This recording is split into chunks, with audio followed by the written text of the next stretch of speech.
ಯಾರಾದರೂ parents Alva's engineering ಕಾಲೇಜ್ಗೆ ಸೇರಿಸಬೇಕು ಅಂತ ಏನಾದರೂ ನಿಮ್ಮ ಮೈಂಡಲ್ಲಿದ್ದರೆ ಈ ಒಂದು ವಿಡಿಯೋನ ಕೊನೆವರೆಗೂ ನೋಡಿ. ನಾನು ಕಂಪ್ಲೀಟ್ ಆಳ್ವಾಸ್ನ ಅನಲೈಸಿಸ್ ಮಾಡಿ ಹೇಳ್ತೀನಿ ಆಯಿತಾ. ಸೊ ನನ್ನ ಎಕ್ಸ್ಪೀರಿಯನ್ಸ್, ನನ್ನ ಪರ್ಸ್ನಲ್ ಎಕ್ಸ್ಪೀರಿಯನ್ಸು ನಿಮ್ಮ ಹತ್ರ ಶೇರ್ ಮಾಡ್ಕೊತೀನಿ. ಹಲೋ ಗೈಸ್, ಎಲ್ಲರಿಗೂ ನಮಸ್ಕಾರ. ನಾನು ನಿಮ್ಮ ಪ್ರೀತಿಯ ಗಜೇಂದ್ರ ಮಾತಾಡ್ತಿರೋದು. ಗೈಸ್, ಈ ಒಂದು ವಿಡಿಯೋನ ಮಾಡ್ತಿರೋದು ಯಾರಿಗಪ್ಪ ಅಂತಂದರೆ, ಈಗ ತಾನೆ 2026ರಲ್ಲಿ ಯಾರ್ಯಾರು KCET ಎಕ್ಸಾಮ್ ಬರೆದ್ಬಿಟ್ಟು ಈಗ ಅಡ್ಮಿಷನ್ ತೊಗೊತಾ ಇದ್ದೀರೋ, ಸೊ ಈಗ ನಾನು ಮಾಡ್ತಿರೋಂಥ ಕಾಲೇಜ್ ಬಂದುಬಿಟ್ಟು ಆಳ್ವಾಸ್ ಇಂಜಿನಿಯರಿಂಗ್ ಕಾಲೇಜ್ ಬಗ್ಗೆ ನಾನು ಈ ವಿಡಿಯೋ ಮಾಡ್ತಿರೋದು. ಯಾರಾದರೂ ಆಳ್ವಾಸ್ ಇಂಜಿನಿಯರಿಂಗ್ ಕಾಲೇಜ್ಗೆ ಸೇರಬೇಕು ಅಂತ ಅಂದ್ಕೊಂಡಿದ್ದಾರೆ ಸ್ಟೂಡೆಂಟ್ಸು, ಅಥವಾ ಯಾರಾದರೂ ಪೇರೆಂಟ್ಸು ಆಳ್ವಾಸ್ ಇಂಜಿನಿಯರಿಂಗ್ ಕಾಲೇಜ್ಗೆ ಸೇರಿಸಬೇಕು ಅಂತ ಏನಾದರೂ ನಿಮ್ಮ ಮೈಂಡಲ್ಲಿದ್ದರೆ ಈ ಒಂದು ವಿಡಿಯೋನ ಕೊನೆವರೆಗೂ ನೋಡಿ. ನಾನು ಕಂಪ್ಲೀಟ್ ಆಳ್ವಾಸ್ನ ಅನಲೈಸಿಸ್ ಮಾಡಿ ಹೇಳ್ತೀನಿ ಆಯಿತಾ. ಸೊ ನನ್ನ ಎಕ್ಸ್ಪೀರಿಯನ್ಸ್, ನನ್ನ ಪರ್ಸ್ನಲ್ ಎಕ್ಸ್ಪೀರಿಯನ್ಸು ನಿಮ್ಮ ಹತ್ರ ಶೇರ್ ಮಾಡ್ಕೊತೀನಿ. ಸೊ ಬೇಸ್ಡ್ ಆನ್ ದಿಸ್ ನಿಮ್ಮ ಮಕ್ಕಳನ್ನ ಸೇರಿಸಬಾರ್ದು ಅಂತ ಡಿಸೈಡ್ ಮಾಡ್ಕೊಂಡಿದ್ದ. ಮೊದಲನೇದಾಗಿ ನಾನು ಡೈರಿಲಿ ಬರ್ಕೊಂಡಿದ್ದೀನಿ. ಸೊ ಪ್ರತಿಯೊಂದು ಒಂದು ಪಾಯಿಂಟ್ ಸಹ ಮಿಸ್ ಮಾಡ್ದಂಗೆ ನಿಮಗೆಲ್ಲ ಡೀಟೇಲ್ಸ್ ಹೇಳ್ಬೇಕು ಅಂತ ಅಂದ್ಬಿಟ್ಟು ನಾನು ಕೂತ್ಕೊಂಡ್ಬಿಟ್ಟು ಸ್ಕ್ರಿಪ್ಟ್ ಮಾಡ್ಕೊಂಡಿದ್ದೀನಿ. ಅಂತಂದರೆ ಏನೇನು ಪಾಯಿಂಟ್ಸ್ ಹೇಳ್ಬೇಕು ಅಂತ ಒಂದು ಪಾಯಿಂಟು ಸಹ ಮಿಸ್ ಮಾಡಬಾರ್ದು ಅಂತ ನನ್ನ ಒಂದು ಆಸೆ. ಪ್ರತಿಯೊಂದು ನಿಮ್ಮ ಹತ್ರ ಹಂಚ್ಕೋಬೇಕು ಅನ್ನೋದು ನನ್ನ ಆಸೆ. ಸೊ ನಾನೇನಾದರೂ ವಿತೌಟ್ ಎನಿ ಬುಕ್ ಇಲ್ದಂಗೆ ಹೇಳೋಕೆ ಹೋದರೆ ಏನಾದ್ರು ಒಂದು ಮಿಸ್ ಮಾಡ್ತೀನಿ. ಸೊ ಆವಾಗ ನಿಮಗೆ ಕಂಪ್ಲೀಟಾಗಿ ಡೀಟೇಲ್ಸ್ ಸಿಗಲ್ಲ ಅಂತ ಅಂದ್ಬಿಟ್ಟು ಅಷ್ಟೇ. ಈಗ ಸ್ಟಾರ್ಟ್ ಮಾಡೋಣ. ಮೊದಲನೇದಾಗಿ ಇಂಟ್ರೊಡಕ್ಷನ್ ಏನು ಅಂತಂದರೆ, ಸೊ ಎಲ್ಲರಿಗೂ ನನ್ನ ಒಂದು ಯೂಟ್ಯೂಬ್ ಚಾನಲ್ಗೆ ಸುಸ್ವಾಗತ. ಸೊ ಈ ಒಂದು ವಿಡಿಯೋದಲ್ಲಿ ನಾನು ಆಳ್ವಾಸ್ ಬಗ್ಗೆ ಕಂಪ್ಲೀಟಾಗಿ ಇನ್ಫಾರ್ಮೇಷನ್ ಕೊಡ್ತೀನಿ. ಸೊ ನನ್ನ ಒಂದು ಯೂಟ್ಯೂಬ್ ಚಾನಲ್ಗೆ ನೀವೇನಾದರೂ ಫಸ್ಟ್ ಟೈಮ್ ಬಂದಿದ್ದರೆ ಸಬ್ಸ್ಕ್ರೈಬ್ ಮಾಡಿಕೊಂಡು ಲೈಕ್ ಮತ್ತು ಶೇರ್ ಮಾಡಿ. ಯಾರಾದರೂ ಆಳ್ವಾಸಿಗೆ ಸೇರಬೇಕಂತ ಇರೋರಿಗೆ ಶೇರ್ ಮಾಡಿ ಆಯಿತಾ. ಈಗ ಅಬೌಟ್ ದಿ ಕಾಲೇಜ್ ಅಂದರೆ ಕಾಲೇಜ್ ಬಗ್ಗೆ. ಸೊ ಆಳ್ವಾಸ್ ಇಂಜಿನಿಯರಿಂಗ್ ಕಾಲೇಜ್ ಬಂದುಬಿಟ್ಟು ಅದ್ರ ಲೊಕೇಶನ್ ಎಲ್ಲಿದೆ ಅಂತಂದರೆ, ದಕ್ಷಿಣ ಕನ್ನಡ ಡಿಸ್ಟಿಕ್ಕು ಮಂಗಳೂರು ತಾಲೂಕಲ್ಲಿರುವಂಥ ಮೂಡುಬಿದಿರೆಯಿಂದ ಒಂದು 10 ಕಿಲೋಮೀಟರ್ಸ್ ಒಳಗಡೆ ಬಂದರೆ ಮಿಜಾರ್ ಅಂತ ಒಂದು ಊರಿದೆ. ಮಿಜಾರ್ ಅಲ್ಲಿರೋದೇ ಆಳ್ವಾಸ್ ಇಂಜಿನಿಯರಿಂಗ್ ಕಾಲೇಜು. ಇನ್ನೊಂದು ಮೂಡುಬಿದಿರೆಯಿಂದ ಇನ್ನೊಂದು ಕಾಲೇಜ್ ಇದೆ, ಅದು ಆಳ್ವಾಸ್ PU ಕಾಲೇಜ್ ಅಂತ, ಅದು ವಿದ್ಯಾಗಿರಿ ಕ್ಯಾಂಪಸ್ಸು. ನೀವು ಅಲ್ಲಿ ಹೋಗ್ಬಾರ್ದು. ಮೂಡುಬಿದಿರೆಯಲ್ಲಿ ಮಿಜಾರ್ ಅಂತ ಹೇಳಿದ್ರೆ, ಮಿಜಾರ್ ಆಳ್ವಾಸ್ ಇಂಜಿನಿಯರಿಂಗ್ ಕಾಲೇಜ್ ಅಂತ ಹೇಳಿದ್ರೆ ನಿಮ್ಮನ್ನು ಇಳಿಸೋಗ್ತಾರೆ. ಅಲ್ಲಿ ನಿಮಗೆ ಲ್ಯಾಂಡ್ ಮಾರ್ಕ್ ಏನಿದೆ ಅಂತಂದ್ರೆ, ಆಳ್ವಾಸ್ ಇಂಜಿನಿಯರಿಂಗ್ ಕಾಲೇಜ್ ಎಂಟರ್ ಆದ ತಕ್ಷಣ ಅಲ್ಲಿ ಒಂದು ಸ್ವಾಮಿ ವಿವೇಕಾನಂದ ಸ್ಟ್ಯಾಚ್ಯೂ ಇರುತ್ತೆ. ಸೊ ಅದು ನಿಮಗೆ ಕನ್ಫರ್ಮೇಷನ್, ಅದು ಒಂದು ಆಳ್ವಾಸ್ ಇಂಜಿನಿಯರಿಂಗ್ ಕಾಲೇಜ್ ಅಂತ. ಓಕೆನಾ.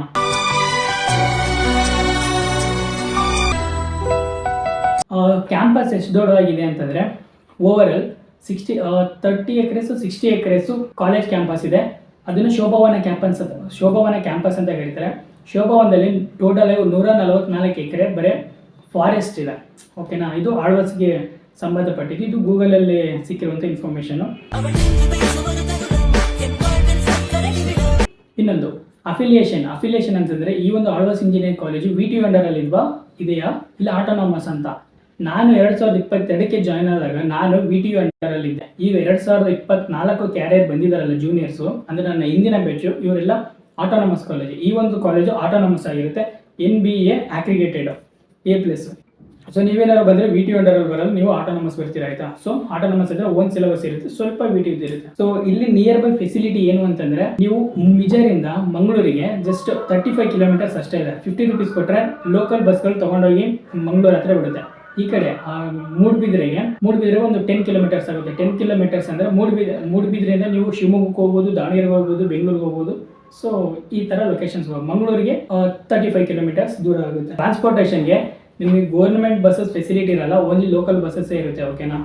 Next first day experience. ನನ್ನ ಒಂದು ಫಸ್ಟ್ ಡೇ ಎಕ್ಸ್ಪೀರಿಯನ್ಸ್ ಹೇಳಬೇಕು ಅಂತಂದರೆ, ನನಗೆ ಫಸ್ಟ್ ಡೇ ಬಂದಾಗ 1 ವೀಕ್ ಓರಿಯೆಂಟೇಷನ್ ಪ್ರೋಗ್ರಾಮ್ ಅಂತಿತ್ತು. ಓರಿಯೆಂಟೇಷನ್ ಪ್ರೋಗ್ರಾಮ್ ಅಂದರೆ ಇಂಡಕ್ಷನ್ ಪ್ರೋಗ್ರಾಮ್, ಇಂಟ್ರೊಡಕ್ಷನ್ ಅಂದರೆ ಪ್ರತಿಯೊಬ್ಬರ ಹತ್ರನೂ ಫ್ರೆಂಡ್ಶಿಪ್ ಆಗೋದು. ಸೊ ಎಲ್ಲರ ಜೊತೆನೂ ಬೆಳೆಸ್ಕೋಬೇಕಲ್ವ, ನೆಟ್ವರ್ಕ್ ಬೆಳೆಸ್ಕೋಬೇಕು. ಫಸ್ಟು ಕಾಲೇಜ್ಗೆ ನಿಮಗೆ ಕ್ಲಾಸಸ್ ಸ್ಟಾರ್ಟ್ ಮಾಡೋಕ್ಕೆ ಮುಂಚೆ ಫಸ್ಟ್ ನಿಮಗೆ ಅದು ನಮ್ಮ ಒಂದು ಪ್ಲೇಸ್ ಅಂತ ನಿಮಗೆ ಫೀಲ್ ಆಗಬೇಕು ಅಂತ ಅಂದ್ಬಿಟ್ಟು ಓರಿಯೆಂಟೇಷನ್ ಪ್ರೋಗ್ರಾಮ್ ಅಂತ ಮಾಡ್ತಾರೆ. ಇದರಲ್ಲಿ 1 ವೀಕ್ ಕಂಪ್ಲೀಟ್, 1 ವೀಕ್ ಎಲ್ಲ ಹೊಸ ಗೆಸ್ಟ್ಗಳು ಬರ್ತಾರೆ. ನಿಮಗೆ ಕಾಲೇಜ್ ಬಗ್ಗೆ ಹೇಳ್ತಾರೆ, ಮತ್ತು ನಿಮಗೆ ಯಾವ ಥರ ಕಾಲೇಜಲ್ಲಿ ಬಿಹೇವಿಯರ್ ಇರಬೇಕು, ಪರ್ಸ್ನಾಲಿಟಿ ಯಾವ ಥರ ಡೆವಲಪ್ಮೆಂಟ್ ಮಾಡ್ಕೋಬೇಕು, ಫ್ರೆಂಡ್ಸ್ ಜೊತೆ ಯಾವ ಥರ ಮಾತಾಡಬೇಕು, ಫ್ಯಾಕಲ್ಟಿ ಜೊತೆ ಯಾವ ಥರ ಮಾತಾಡಬೇಕು, ಇದನ್ನೆಲ್ಲ ಓರಿಯೆಂಟೇಷನ್ ಪ್ರೋಗ್ರಾಮಲ್ಲಿ ಹೇಳ್ತಾರೆ ಆಯಿತಾ. ಸೊ ಆ ಒಂದು ಓರಿಯೆಂಟೇಷನ್ ಟೈಮಲ್ಲಿ ನೀವು ಫ್ರೆಂಡ್ಸ್ನ ಮಾಡ್ಕೊಳ್ಳಿ. ಯಾವಾಗ ಓರಿಯೆಂಟೇಷನ್ ದಿನ ಫ್ರೆಂಡ್ಸ್ ಮಾಡ್ಕೊಂಡಿರಲ್ಲ ಅವರೇ ಕೊನೆವರೆಗೂ ಇರೋದು. ಓಕೆನಾ. ಮತ್ತು ರ್ಯಾಗಿಂಗ್ ಅಂತ 100% ರ್ಯಾಗಿಂಗ್ ಬ್ಯಾನ್ ಆಗಿದೆ ಕಾಲೇಜಲ್ಲಿ. ಏನಾದ್ರು ಆ ಥರ ರ್ಯಾಗಿಂಗ್ ಏನಾರು ಮಾಡಿದರೆ ಪಕ್ಕ ಜೈಲ್ ಶಿಕ್ಷೆ ಆಗ್ಬೋದು, ಮತ್ತು ಫೈನ್ ಕೂಡ ಹಾಕ್ತಾರೆ, ಹುಷಾರಾಗಿದೆ. ಇನ್ನು ಡಿಪಾರ್ಟ್ಮೆಂಟ್ಸ್ ಕಡೆ ಬಂದರೆ, computer science engineering main branch ಇದೆ. ಇದರಲ್ಲಿ ಮೋರ್ ದೆನ್ 170 200 ಸ್ಟೂಡೆಂಟ್ಸ್ಗಳು ಇರ್ತಾರೆ. ಇನ್ನೊಂದು AIML, ISC ಬ್ರಾಂಚ್, ECE ಅಂದ್ರೆ electronics and communication engineering, mechanical ಇದೆ, ಸಿವಿಲ್ ಇದೆ, ಮತ್ತೆ ಅಗ್ರಿಕಲ್ಚರ್ ಇಂಜಿನಿಯರಿಂಗ್ ಇದೆ, ಮತ್ತೆ MBA ಇದೆ ಗೈಸ್. ಅಂದ್ರೆ KCT ಬರ್ದವರೆಲ್ಲ ಆಲ್ಮೋಸ್ಟ್ MBA ಬಿಟ್ಟು ಇನ್ನು ಉಳ್ಕಿರೋದೆಲ್ಲಕ್ಕೆ ಹೋಗ್ತಾರಲ್ಲ. ಸೊ ನನ್ನ ಒಂದು ಅಭಿಪ್ರಾಯ ಏನಂತಂದ್ರೆ, ಯಾರಾದರೂ ಕಂಪ್ಯೂಟರ್ ಸೈನ್ಸ್ ತಗೊಂಡಿದ್ದೀರಲ್ಲ, ಸೊ ಅವರು ಬೇರೆ ಬ್ರಾಂಚ್ ತಗೊಂಡ್ರೆ ಬೆಟರ್ ಅಂತ. ಲೈಕ್ ISC ಬ್ರಾಂಚು, ಇಲ್ಲ AML, ಇಲ್ಲ ಡೇಟಾ ಸೈನ್ಸ್ ಅಂತ ಒಂದು ಬ್ರಾಂಚ್ ಇದೆ, ಸೈಬರ್ ಸೆಕ್ಯೂರಿಟಿ ಅಂತ ಇದೆ. ಸೊ ಇದಕ್ಕೆ ಹೋದರೆ ಬೆಟರ್. ಏನಕ್ಕಂತಂದರೆ ಕಂಪ್ಯೂಟರ್ ಸೈನ್ಸ್ ಬ್ರಾಂಚಲ್ಲಿ ಟೈಮೇ ಸಿಗಲ್ಲ ನಿಮಗೆ, ಬರೀ ಓದು ಅಂತ ಓದ್ತಾನೆ ಇರಬೇಕು. ಸೊ ಬೇರೆ ಬ್ರಾಂಚ್ಗೆ ಏನಾದ್ರು ಹೋದರೆ ಸೊ ಮೇ ಬಿ ನಿಮಗೆ ಟೈಮ್ ಸಿಗುತ್ತೆ ಸ್ವಲ್ಪ ಓದ್ಕೊಳ್ಳೋಕ್ಕೆ. ಏನಕ್ಕಂದರೆ CSE ತುಂಬ ಸ್ವಲ್ಪ ಪ್ರೆಷರ್ ಹಾಕ್ಬಿಟ್ಟು ಓದಿಸ್ತಾರೆ. ಸೊ ಪ್ಲೇಸ್ಮೆಂಟ್ಗಾಗಲಿ ಅಥವಾ CGPA ಮೇಂಟೈನ್ ಮಾಡೋಕ್ಕಾಗಲಿ. ಸೊ ಅದಕ್ಕೋಸ್ಕರ ನನ್ನ ಬ್ರಾಂಚ್ ಬಂದುಬಿಟ್ಟು ಕಂಪ್ಯೂಟರ್ ಸೈನ್ಸ್ ಬ್ರಾಂಚ್ ಆಯಿತಾ. ಸೊ ಅದಕ್ಕೆ ಹೇಳ್ತಾ ಇರೋದು. ಸೊ ಇಲ್ಲಿ ಫ್ಯಾಕಲ್ಟೀಸ್ ಮಾತ್ರ ಸಖತ್ ಫ್ರೆಂಡ್ಲಿ ಆಗಿರ್ತಾರೆ ಆಯಿತಾ, ಸಖತ್ ಫ್ರೆಂಡ್ಲಿ ಆಗಿರ್ತಾರೆ. ನೀವು ಯಾವ ಥರ ಇರ್ತಾರೆ, ಏನೋ ಅಂತಂದರೆ ಅವರು ಕೂಡ ಏನೋ ಅಂತಾರೆ, ಸೊ ಸರ್ ಅಂತಂದರೆ ಸ್ಟೂಡೆಂಟ್ ಅಂತಾರೆ, ಈ ಥರ ಇರ್ತಾರೆ. ಸೊ ನಿಮ್ಮ ಮ್ಯೂಚುವಲ್ ಅಂಡರ್ಸ್ಟ್ಯಾಂಡಿಂಗ್ ಇರಬೇಕು ಫ್ಯಾಕಲ್ಟಿ ಜೊತೆ. ಸೊ ಸಖತ್ ಫ್ರೆಂಡ್ಲಿ, ನೀವು ಏನೇ ಡೌಟ್ ಕೇಳಿದ್ರು ಕ್ಲಾರಿಫೈ ಮಾಡ್ತಾರೆ. ಸೊ ಕೇಳುವಂತಹ ಪ್ರಶ್ನೆಗಳನ್ನ ಪೊಲೈಟಾಗಿ ಕೇಳಿ. ಸೊ ಏನು ಹೆದರ್ಕೊಳ್ಳೋ ಅವಶ್ಯಕತೆ ಇಲ್ಲ, ಹೊಡೆಯಲ್ಲ ಅವರು. ಸೊ ಇಂಜಿನಿಯರ್ಸ್ ನಾವು ಆ್ಯಕ್ಚುಲಿ ನಮ್ಗೇನೋ ಡೌಟ್ಸ್ ಬಂದರೆ ಕೇಳಿ ತಿಳ್ಕೊಬೇಕು ಆಯಿತಾ. ಸೊ ಇದು ಫ್ಯಾಕಲ್ಟೀಸ್. ಇನ್ನು ಲ್ಯಾಬ್ಸ್ ಬಂದರೆ ಪ್ರತಿಯೊಂದು ಡಿಪಾರ್ಟ್ಮೆಂಟಲ್ಲೂ ಕಂಪ್ಯೂಟರ್ ಸೈನ್ಸ್ಗೆ ಅಂತಲೇ ಲ್ಯಾಬ್ ಇರುತ್ತೆ, ISC ಬ್ರಾಂಚ್ದವ್ರಿಗೆ ಅಂತಲೇ ಲ್ಯಾಬ್ ಇರುತ್ತೆ, ಡೇಟಾ ಸೈನ್ಸ್ದವ್ರಿಗೆ ಅಂತಲೇ ಬೇರೆ ಲ್ಯಾಬ್ಗಳಿರುತ್ತೆ, ಮತ್ತು AMLದವ್ರಿಗೂ ಸಹ ಬೇರೆ ಬೇರೆ ಲ್ಯಾಬ್ಗಳಿರುತ್ತೆ ಆಯಿತಾ. ಲ್ಯಾಬ್ಗಳಲ್ಲಿ ಫುಲ್ PCಸು ಮತ್ತು AC ಫೆಸಿಲಿಟಿ ಇರುತ್ತೆ. ಮತ್ತು ಅಲ್ಲಿ ಲ್ಯಾಬ್ ಇನ್ಚಾರ್ಜ್ಗಳು ಇರ್ತಾರೆ. ನಿಮ್ಗೆ ಏನಾದ್ರು ಸಿಸ್ಟಮ್ ಏನಾದರೂ ಪ್ರಾಬ್ಲಮ್ ಆದರೆ ಲ್ಯಾಬ್ ಇನ್ಚಾರ್ಜ್ಗಳೇ ಬಂದು ಸರಿ ಮಾಡಿಕೊಡ್ತಾರೆ. ಸೊ ಇದು ಲ್ಯಾಬ್ಸ್ ಬಗ್ಗೆ. ಇನ್ನು ಟೀಚಿಂಗ್ ಕ್ವಾಲಿಟಿ ಅಂತ ಬಂದರೆ ಫುಲ್ PPT ಪ್ರೆಸೆಂಟೇಷನ್ನು ಮಾಡ್ತಾರೆ, ಪ್ಲಸ್ ಬೋರ್ಡ್ ವರ್ಕು ಸಹ ಮಾಡ್ತಾರೆ. ಓಕೆನಾ. ನೆಕ್ಸ್ಟ್ ಇನ್ನು ಕ್ಲಾಸ್ ರೂಮ್ಸು ಮತ್ತು ಲ್ಯಾಬ್ಸ್ ಬಗ್ಗೆ ಬಂದರೆ ಸ್ಮಾರ್ಟ್ ಕ್ಲಾಸ್ ರೂಮ್ಸ್. ಸ್ಮಾರ್ಟ್ ಅಂತಂದರೆ ಚೆನ್ನಾಗಿ ಕಸ ಹೊಡೆದು ಧೂಳೆಲ್ಲ ಕೊಡ್ವಿ ಆ ಥರ ಸ್ಮಾರ್ಟ್ ಅಲ್ಲ. ಆ ಸ್ಮಾರ್ಟ್ ಅಂದರೆ ಸೊ ಇದು ಇರುತ್ತೆ, ಏನು ಪ್ರೊಜೆಕ್ಟರ್ ಇರುತ್ತೆ, ಮತ್ತು AC ಫೆಸಿಲಿಟಿ ಇದೆ, ಮತ್ತು ಕ್ಲಾಸ್ ರೂಮ್ನ ಕರೆಕ್ಟಾಗಿ ಕ್ಲೀನ್ ಮಾಡಿರ್ತಾರೆ, ಮತ್ತು ಗ್ರೀನ್ ಬೋರ್ಡ್ಸ್ಗಳು ಇರುತ್ತೆ. ಗ್ರೀನ್ ಬ್ಲ್ಯಾಕ್ ಬೋರ್ಡ್ ಅಲ್ಲ, ಗ್ರೀನ್ ಬೋರ್ಡ್ಗಳು ಇರುತ್ತೆ. ಸೊ ಇದನ್ನು ಸ್ಮಾರ್ಟ್ ಕ್ಲಾಸ್ ರೂಮ್ ಅಂತ ಅಂತಾರೆ. ಓಕೆನಾ.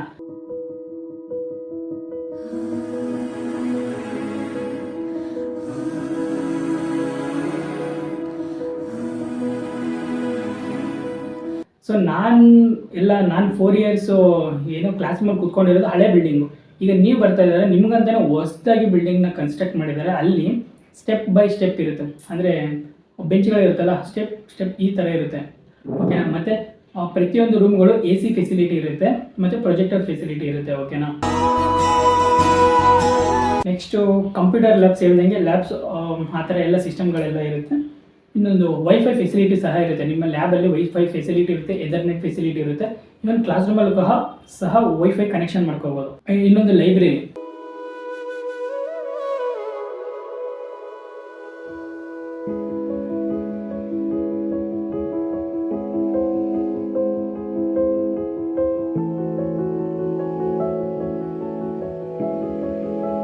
ಗೈಸ್ ಲೈಬ್ರರಿ ಏನು ಹೇಳ್ಬೇಕಂದ್ರೆ, ಆನೆಸ್ಟಾಗಿ ಹೇಳ್ಬೇಕಂತಂದರೆ ಇಲ್ಲಿ ಲೈಬ್ರರಿ ಅವರ್ಸ್ ಅಂತ ಇರುತ್ತೆ ಗೈಸ್. ನೀವು ಲೈಬ್ರರಿಲಿ ಕೂತ್ಕೊಂಡು ಓದ್ಕೋಬೇಕು. ಸೊ ಇಲ್ಲಾಂದರೆ ಡಿಸ್ಟ್ರಾಕ್ಷನ್ ಆಗ್ತೀರಿ. ಇಂಜಿನಿಯರಿಂಗ್ ತುಂಬ ಡಿಸ್ಟ್ರಾಕ್ಷನ್ ಆಗೋದು ಜಾಸ್ತಿ. ಸೊ ಅದಕ್ಕೆ ಲೈಬ್ರರಿಗಳಿರುತ್ತೆ, ಲೈಬ್ರರಿಲಿ ಕೂತ್ಕೊಂಡು ಓದ್ಕೊಳ್ಳೋಂಥ ಫೆಸಿಲಿಟಿ ಸಹ ಇದೆ. ಸೊ ಎಲ್ಲ ಬುಕ್ಸ್ಗಳು ಸಿಗುತ್ತೆ, ಡಿಜಿಟಲ್ ಲೈಬ್ರರಿ ಸಹ ಇದೆ. ಇನ್ನು ಸೆಮಿನಾರ್ ಹಾಲ್ಸ್ ಅಂತಂದರೆ ಒಂದು MBA ಸೆಮಿನಾರ್ ಹಾಲ್ ಅಂತ ಇದೆ, ಇನ್ನೊಂದು ಆಡಿಟೋರಿಯಂ ಅಂತ ಇದೆ. ನಿಮ್ಗೆ ಏನಾದ್ರು ಇವೆಂಟ್ಸ್ ನಡೀತಾ ಇದ್ರೆ ಆ ಒಂದು ಸೆಮಿನಾರ್ ಹಾಲ್ಗಳಲ್ಲೆಲ್ಲ ನಡೆಯುತ್ತೆ ಆಯ್ತಾ. ಮೋಸ್ಟ್ ಇಂಪಾರ್ಟೆಂಟು, ತುಂಬಾ ಜನಕ್ಕೆ ಇದೇ ಬೇಕಾಗಿರುತ್ತೆ, ಹಾಸ್ಟೆಲ್ ರಿವ್ಯೂ ಅಂತ. ಹಾಸ್ಟೆಲ್ ಕಡೆ ಬಂದರೆ ಇದರಲ್ಲಿ ಪ್ರೋಸ್ ಇದೆ, ಕಾನ್ಸ್ ಇದೆ. ಸೊ ನಾನು ಡಿಸ್ಕಸ್ ಮಾಡ್ತೀನಿ. ಮೊದಲನೇದಾಗಿ ಹಾಸ್ಟೆಲ್ ಕಡೆ ಬಂದರೆ, ಸೊ ನಾನು ಮೊದಲು ರೂಮ್ಸ್ ಬಗ್ಗೆ ಮಾತಾಡ್ತೀನಿ ಆಯಿತಾ. ನೀವೇನಾದ್ರು ಫಸ್ಟ್ ಇಯರ್ಸ್ ಜಾಯ್ನ್ ಆದರೆ ನಿಮಗೆ ಕುಮಾರಧಾರ D ಬ್ಲಾಕ್ ಅಂತ ಕೊಡ್ತಾರೆ. ಕುಮಾರಧಾರ D ಬ್ಲಾಕಲ್ಲಿ ಸೊ ಇದು 3 ಶೇರಿಂಗ್ ರೂಮ್ ಆಗಿರುತ್ತೆ ಆಯಿತಾ. 3 sharing room, common bathroom. So attach ಇದೆ, ಬಟ್ ಅದು ಕೊಡ್ತಾರಿಲ್ಲ ಗೊತ್ತಿಲ್ಲ, ನಮ್ಗೆ ಕೊಟ್ಟಿರಲಿಲ್ಲ. So 3 sharing room, common bathroom ಅಂದರೆ ಕಮೋಡ್ ಇರುತ್ತೆ, ಇಂಡಿಯನ್ ಇರುತ್ತೆ, ಮತ್ತು ಶವರ್ ಫೆಸಿಲಿಟಿ ಸಹ ಇದೆ. ಬಾತಿಂಗ್ ಏನಾದ್ರು ಮಾಡ್ಕೊಳಕ್ಕಾಗಿದ್ರೆ, ಮತ್ತು ಫೇಸ್ ವಾಶ್ಗೆ ಬ್ರಷಿಂಗ್ ಮಾಡ್ಕೊಳಕ್ಕೆಲ್ಲ ಒಂದು ಸಿಂಕ್ ಥರ ಸಹ ಕೊಟ್ಟಿದ್ದಾರೆ. ಮಿರರ್ಸ್ಗಳೆಲ್ಲ ಇರುತ್ತೆ, ಅದು ಹಾಸ್ಟೆಲಲ್ಲಿ. ಇನ್ನೊಂದು ಶೇರಿಂಗ್ ಬಂದು 3 ಶೇರಿಂಗ್. ಬಾತ್ರೂಮ್ಸ್ಗಳನ್ನ ಮತ್ತು ನಿಮ್ಮ ರೂಮ್ಗಳನ್ನ, ಇಡೀ ಫ್ಲೋರ್ಗಳನ್ನ ಎಲ್ಲ ಒರ್ಸಕ್ಕಂತಾನೆ ವರ್ಕರ್ಸ್ ಇರ್ತಾರೆ ಆಯಿತಾ. ಸೊ ಅವರು ಎಲ್ಲ ಫ್ಲೋರೆಲ್ಲ ಕ್ಲೀನ್ ಮಾಡಿ ನೆಲ ಎಲ್ಲ ಒರೆಸ್ತಾರೆ, ನಿಮ್ಮ ರೂಮ್ಗಳನ್ನ ಸಹ ಒರೆಸ್ತಾ ಇರ್ತಾರೆ. ಮತ್ತು ವಾಶ್ರೂಮ್ ಸಹ ಡೈಲಿ ಕ್ಲೀನ್ ಮಾಡ್ತಾ ಇರ್ತಾರೆ. ಸೊ ಇದು ಕ್ಲೀನ್ನೆಸ್ಸು. ಫುಡ್ಡು ನಾನು ನೆಕ್ಸ್ಟ್ ಮಾತಾಡ್ತೀನಿ. ರೂಲ್ಸ್ ಅಂತಂದರೆ ಸ್ಟಾರ್ಟಿಂಗ್ ಫಸ್ಟ್ ಇಯರಲ್ಲಿ ಸ್ವಲ್ಪ ರೂಲ್ಸ್ ಇದೆ. ಏನು ಅಂತಂದರೆ, ಸೊ ಸ್ಟಡಿ ಅವರ್ ಇರುತ್ತೆ, ಸ್ಟಡಿ ಮಾಡಬೇಕು. ಸೊ ಆ ಥರ ಇರುತ್ತೆ, ಸ್ಟಡಿ ಅವರ್ ಇರುತ್ತೆ ಗೈಸ್ ಫಸ್ಟ್ ಇಯರ್ಗೆ. ಸೆಕೆಂಡ್ ಇಯರ್ಗೆ ಇಗ್ನೋರ್ ಮಾಡ್ಬೋದು. Second year, third year, fourth year seniors ಆಗ್ತೀವಲ್ಲ, ಇಗ್ನೋರ್ ಮಾಡೋಣ. ಹಾಸ್ಟೆಲ್ ನಿಮ್ಮ ರೂಮಲ್ಲಿ 3 ಜನಕ್ಕೂ ಕಬೋರ್ಡ್ ಕೊಟ್ಟಿರ್ತಾರೆ, 3 ಜನಕ್ಕೂ ಸ್ಟಡಿ ಟೇಬಲ್ಸ್ ಇರುತ್ತೆ, ಸೊ 3 ಕಾಟ ಇರುತ್ತೆ. ಬೆಡ್ಗಳು ನೀವೇ ತರಬೇಕು. ಏನಕ್ಕೆ ಅಂತಂದ್ರೆ ಬೇರೆಯವ್ರ ಬೆಡ್ ಯೂಸ್ ಮಾಡಿದ್ರೆ ನಿಮಗೆ ಮೇ ಬಿ ಸ್ಕಿನ್ ಡಿಸೀಸ್ ಬರುವಂಥ ಚಾನ್ಸಸ್ ಇರುತ್ತೆ. ಸೊ ಅದಕ್ಕೋಸ್ಕರ ನಿಮ್ಮದೇ ಓನ್ ಬೆಡ್ಡು, ಬೆಡ್ಶೀಟ್ಸು, ಪಿಲ್ಲೋಗಳನ್ನೆಲ್ಲ ನೀವೇ ತರಬೇಕು. ಸೊ ಅವ್ರು ಏನು ಪ್ರೊವೈಡ್ ಮಾಡಲ್ಲ, ಬಟ್ ಅವು ಕ್ಯಾಂಪಸಲ್ಲೇ ಇರುತ್ತೆ. ಪರ್ಚೇಸ್ ಮಾಡಿಕೊಂಡು ನೀವು ರೂಮಲ್ಲಿ ನಿಮ್ಮ ಕಾರ್ಟ್ ಮೇಲೆ ಹಾಕೋಬೋದು. ಓಕೆನಾ. ಫುಡ್ ಕಡೆ ಬರೋಣ. ಫುಡ್ ಅಂದರೆ ನಿಮಗೆ ಫುಡ್ ಫೆಸಿಲಿಟಿ ಮೆಸ್ ಅಂತ ಇದೆ ಗೈಸ್. ಮೆಸ್ ಅಂತಂದರೆ ನೀವು ನಿಮ್ಮ ರೂಮ್ಗಳ ಕೆಳಗಡೆನೆ ಒಂದು ಗ್ರೌಂಡ್ ಫ್ಲೋರಲ್ಲಿ ಮೆಸ್ ಇರುತ್ತೆ. ಮೆಸ್ ಅಂದರೆ ಮಾರ್ನಿಂಗ್ ಟಿಫನ್ ಕೊಡ್ತಾರೆ, ಆಫ್ಟರ್ನೂನ್ ಫುಡ್ ಇರುತ್ತೆ, ಮತ್ತು ಈವ್ನಿಂಗ್ ಸ್ನ್ಯಾಕ್ಸ್ ಇರುತ್ತೆ, ಮತ್ತು ನೈಟ್ ಡಿನ್ನರ್ ಇರುತ್ತೆ. ಸೊ 4 ಕೊಡ್ತಾರೆ.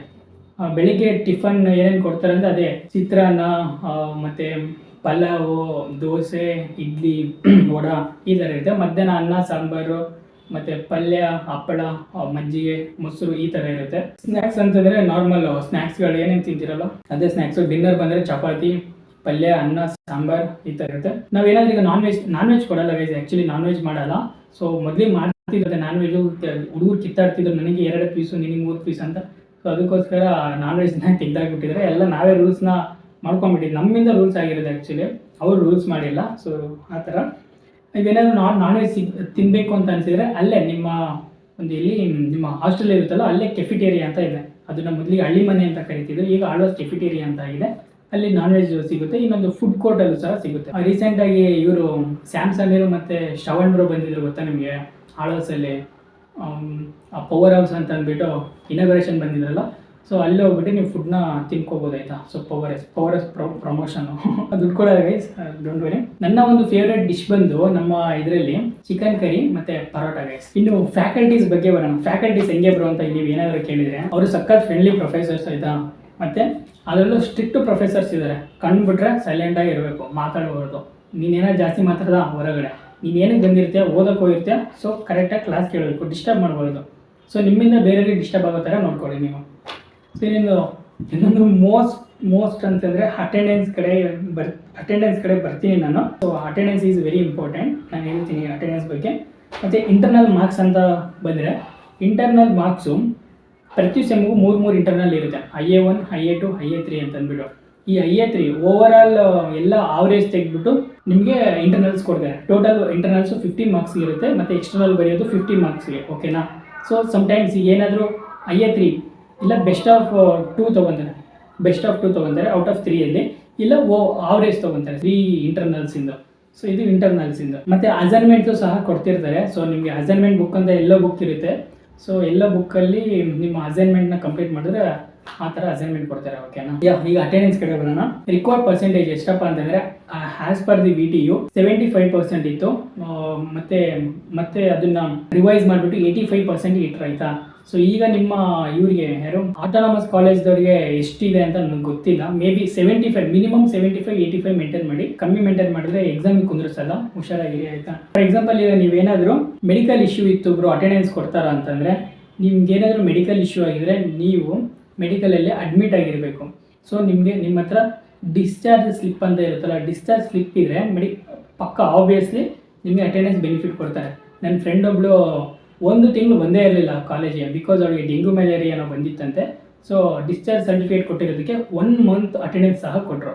ಸೊ ಇದು ಪ್ರೂಫ್ ಆ್ಯಕ್ಚುಲಿ ನನ್ನ ಫ್ರೆಂಡಿಗೆ ಕೊಟ್ಟಿರೋದು.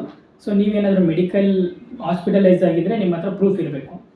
ಇನ್ನೊಂದು ಲ್ಯಾಬ್ ಅಟೆಂಡೆನ್ಸಲ್ಲಿ ಲ್ಯಾಬ್ಗೂ ಸಹ ನೀವು ಅಟೆಂಡ್ ಆಗಲೇಬೇಕು. ನೀವೇನಾದ್ರು ಮಿಸ್ ಮಾಡಿಕೊಂಡ್ರೆ ಲ್ಯಾಬ್ ಎಕ್ಸಾಮ್ ಅಂತ ಇರುತ್ತೆ. ಲ್ಯಾಬ್ ಎಕ್ಸಾಮ್ ದಿನ ನಿಮಗೆ ಕೂತ್ಕೊಳ್ಳೋಕ್ಕೆ ಪರ್ಮಿಷನ್ ಕೊಡಲ್ಲ. ನಿಮ್ಗೆ ಏನಾದ್ರು ಪರ್ಮಿಷನ್ ಬೇಕಂದ್ರೆ HOD ಹತ್ರ ಹೋಗ್ಬಿಟ್ಟು ಲೆಟರ್ ಬರೆದ್ಬಿಟ್ಟು ಪರ್ಮಿಷನ್ ತೊಗೊಂಬರ್ಬೇಕಾಯ್ತಾ. ಇದು attendance related. One of the most biggest topic of the video ಅಂತಂದರೆ ಪ್ಲೇಸ್ಮೆಂಟ್ಸ್ ಯಾವ ಥರ ಇದೆ ಅಂತಂದರೆ, ಕಂಪನೀಸು ಈ ಸತಿ 2026 ನಿಜವಾಗ್ಲೂ ಕ್ಯಾಂಪಸ್ ಬಗ್ಗೆ ಕೇಳೋಕ್ಕೆ ಹೋಗ್ಬಿಟ್ರೆ. ಏನಕ್ಕೆ ಅಂತಂದರೆ ಈಗ ಸಾಫ್ಟ್ವೇರ್ ಫೀಲ್ಡ್ ಸ್ವಲ್ಪ ಡೌನ್ ಆಗಿಬಿಟ್ಟಿದೆ. ಸೊ ಫೈರಿಂಗ್ಸ್ ಎಲ್ಲ ನಡೀತಿದೆ. ಹೊರಗಡೆಯಲ್ಲಿ 21,000 ತೆಗೆದಾಕಿದ್ದಾರೆ. ಸೊ ಗೊತ್ತಲ್ಲ ನಿಮಗೆ ಯಾವ ಥರ ಇದೆ ಅಂತ ಅಂದ್ಬಿಟ್ಟು. ಈ ಸರಿ ಸ್ವಲ್ಪ ಕಮ್ಮಿ ಕಂಪ್ನೀಸ್ ಬಂದಿತ್ತು ಅಂತಲೇ ಹೇಳ್ಬೋದು. ಆದರೂ ತುಂಬ ಎಫರ್ಟ್ ಆಗ್ತಿದ್ದಾರೆ ನಮ್ಮ ಪ್ಲೇಸ್ಮೆಂಟ್ ಡಿಪಾರ್ಟ್ಮೆಂಟ್ದವರು. Heavy effort. ಓಕೆನಾ. ಸೊ ತುಂಬ ಜನ ನನ್ನ ಫ್ರೆಂಡ್ಸೇ ಪ್ಲೇಸ್ ಆಗಿದ್ದಾರೆ. ಸೊ ಎಫರ್ಟ್ ಆಗಬೇಕು ಗೈಸ್. ಯಾರು ಕಷ್ಟಪಡ್ತಾನೋ ಅವನದೇ ವಿಜಯ. ಓಕೆನಾ. ಸೊ ಇದಂತೂ ನಾನು ಹೇಳೋಕ್ಕೆ ಇಷ್ಟಪಡ್ತೀನಿ. ಇನ್ನೊಂದು ಅವರೇಜ್ ಪ್ಯಾಕೇಜ್ ನಮ್ಮ ಕಾಲೇಜಲ್ಲಿ ಅವರೇಜ್ ಪ್ಯಾಕೇಜ್ ಎಷ್ಟು ಅಂದರೆ 4.5 to 5 lakhs. ಓಕೆನಾ. ಸೊ ಹೈಯೆಸ್ಟ್ ಪ್ಯಾಕೇಜ್ ಎಷ್ಟಾಗಿದೆ ಅಂದರೆ 11.5 LPA. ಸೊ ಇದು ಲಂಡನ್ ಸ್ಟಾಕ್ ಎಕ್ಸ್ಚೇಂಜ್ ಅಂತ ಅಂದ್ಬಿಟ್ಟು ಇದರಲ್ಲಿ 3 ಜನ ಸೆಲೆಕ್ಷನ್ ಆಗಿದ್ದಾರೆ. ಸೊ ಮೂರಿಗೂ 11.5 lakhs 11.5 ಲಕ್ಷ ಪ್ಯಾಕೇಜ್ ಇದೆ. ಪ್ಲೇಸ್ಮೆಂಟ್ ಆ್ಯಂಡ್ ಟ್ರೈನಿಂಗ್ ಅಂತ ಬಂದರೆ ನಿಮಗೆ ಥರ್ಡ್ ಇಯರ್ ಇದ್ದಾಗ ಎಕ್ಸ್ಟರ್ನಲ್ ಟ್ರೈನರ್ಸ್ನ ಕರೆಸ್ಬಿಟ್ಟು ನಿಮಗೆ ಟ್ರೈನ್ ಮಾಡ್ತಾರೆ.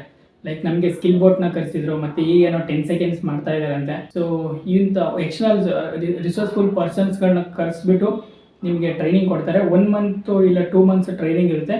ಸೊ ತುಂಬ ರೈಗರಸ್ಸು. ನೀವು ಡಿಸ್ಟ್ರಾಕ್ಟ್ ಆಗದಿದ್ದಂಗೆ 1 ತಿಂಗಳು ಕರೆಕ್ಟಾಗಿ ಕಲಿತ್ರೆ ಈಸಿಯಾಗಿ ನೀವು 6 lakh ಪ್ಯಾಕೇಜ್ನ ಈಸಿಯಾಗಿ ಕ್ರ್ಯಾಕ್ ಮಾಡ್ಬೋದು ಆಯಿತಾ. ನಾನು ಸ್ವಲ್ಪ ಹಂಗೆ ಯೂಟ್ಯೂಬಲ್ಲಿ ಸ್ವಲ್ಪ ಜಾಸ್ತಿ ಇನ್ವಾಲ್ವ್ ಆಗಿ ಸ್ವಲ್ಪ ನಾನು ನೆಗ್ಲೆಕ್ಟ್ ಮಾಡ್ಕೊಂಡೆ ಪ್ಲೇಸ್ಮೆಂಟ್ಸು ಈ ಟ್ರೈನಿಂಗ್ನೆಲ್ಲ. ಸೊ ಆ ತಪ್ಪು ನೀವು ಮಾಡೋಕ್ಕೆ ಹೋಗಬೇಡಿ. ಕೋಡಿಂಗ್ ಪ್ರಿಪ್ರೇಷನ್ ಅಂತ ಬಂದರೆ ನಿಮಗೆ ಲೀಡ್ ಕೋಡ್ ಅಂತ ಇರುತ್ತೆ ಆಯಿತಾ. ಲೀಡ್ ಕೋಡು, ಹ್ಯಾಕರ್ ರ್ಯಾಂಕು ಮತ್ತು ಇನ್ನು ಗೀಕ್ಸ್ ಫಾರ್ ಗೀಕ್ಸು, ಈ 3 ಪ್ಲಾಟ್ಫಾರ್ಮ್ ಮೇಲೇನೂ ಸಹ ಕೋಡಿಂಗ್ನ ಪ್ರಾಬ್ಲಮ್ನ ಸಾಲ್ವ್ ಮಾಡಿಸ್ತಾರೆ. ಸೊ ನೀವು ಈ ಥರ ಲೀಡ್ ಕೋಡ್ ಪ್ರಾಬ್ಲಮ್ಸ್ ಏನಾದ್ರು ಮಾಡಿದರೆ ಈಸಿ ಚಿಟಿಕೆ ಹೊಡೆಯೋ ಥರ ನೀವು ಪ್ಲೇಸ್ಮೆಂಟ್ನ ಕ್ಲಿಯರ್ ಮಾಡ್ಬೋದು. ಕಂಪ್ನೀಸ್ ಬರಬೇಕಷ್ಟೇ. ಕಂಪ್ನೀಸ್ ಬಂದರೆ ಆಪರ್ಚುನಿಟಿ ಜಾಸ್ತಿ ಆಗುತ್ತೆ. The chances of getting placed is high ಅಲ್ವಾ. ಸೊ ತುಂಬ ಕಂಪ್ನೀಸ್ ಬಂದರೆ ಒಂದು ಕಂಪ್ನಿ ಇಲ್ಲಾಂದರೆ ಇನ್ನೊಂದು ಕಂಪ್ನಿ ಅನ್ಬೋದು. ಸೊ ಆ ಥರ. ಸೊ ನಿಮ್ಮ ಒಂದು ಎಫರ್ಟು ನೀವು ಹಾಕಿ ಆಯಿತಾ. ಬಿದ್ದೋಗ್ಬಿಡ್ತು. ಕಾಲೇಜನ್ನು ಆಪರ್ಚುನಿಟೀಸ್ ಕೊಡುತ್ತೆ, ನೀವು ಪ್ರಿಪೇರ್ ಆಗಬೇಕಲ್ವಾ. ದ ಮೋಸ್ಟ್ ಇಂಪಾರ್ಟೆಂಟ್ ಆಳ್ವಾಸ್ ಅಂದ ತಕ್ಷಣ ನಿಮಗೆ ತಲೆಗೆ ಬರೋದೇ ಇದು ಕ್ಲಬ್ಸು ಮತ್ತು ಆ್ಯಕ್ಟಿವಿಟೀಸು. ಏನೇನು ಕ್ಲಬ್ಸ್ ಇರುತ್ತೆ, ಏನೇನು ಆ್ಯಕ್ಟಿವಿಟೀಸ್ ಮಾಡಿಸ್ತಾರೆ ಅಂತ ಕೇಳಿದ್ರೆ,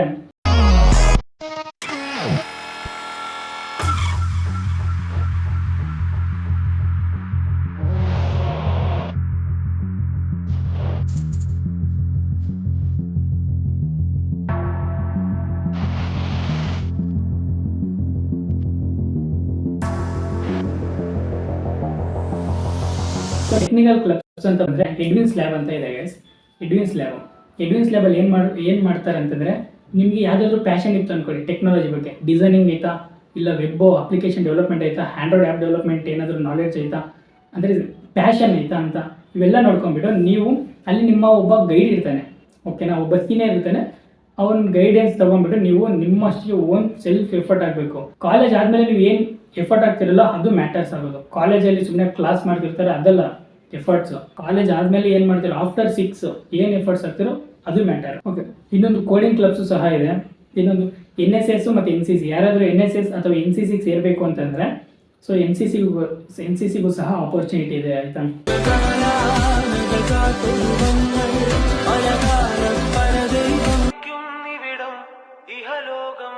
ಮತ್ತು ಸ್ಪೋರ್ಟ್ಸ್, ಯಾರಿಗಾದ್ರೂ ಸ್ಪೋರ್ಟ್ಸ್ ಇಂಟ್ರೆಸ್ಟ್ ಇದೆ, ಖೋಖೋ ಆಗಲಿ, ಸ್ವಿಮ್ಮಿಂಗು, ಕ್ರಿಕೆಟ್ ಕ್ಲಬ್ಬು ಸಹ ಇದೆ, ಫುಟ್ಬಾಲು ಮತ್ತು ಬ್ಯಾಸ್ಕೆಟ್ಬಾಲು. ಸೊ ಇವೆಲ್ಲ ಸ್ಪೋರ್ಟ್ಸ್ ಇದೆ. ಮತ್ತು ಕಬಡ್ಡಿ. ಇನ್ನು ಕಲ್ಚರಲ್ ಕ್ಲಬ್ಸ್ ಅಂತ ಬಂದರೆ ಡೊಳ್ಳು ಕುಣಿತ ನಮ್ಮ ಕರ್ನಾಟಕದ್ದು ಟ್ರೆಡಿಷನ್ನು. ಮತ್ತು ಚೆಂಡೆ ಅಂದರೆ ಕೇರಳ ಇದು, ಮತ್ತು ಭರತನಾಟ್ಯ. ಸೊ ಏನೇನೋ ಇದೆ ಗೈಸ್ ಕಲ್ಚರಲ್ ಇವೆಂಟ್ಸಲ್ಲಿ. ನನಗೆ ಮೇನಾಗಿ ಗೊತ್ತಿರೋದು ಇದು ಚೆಂಡೆ ಮತ್ತು ಡೊಳ್ಳು ಕುಣಿತ.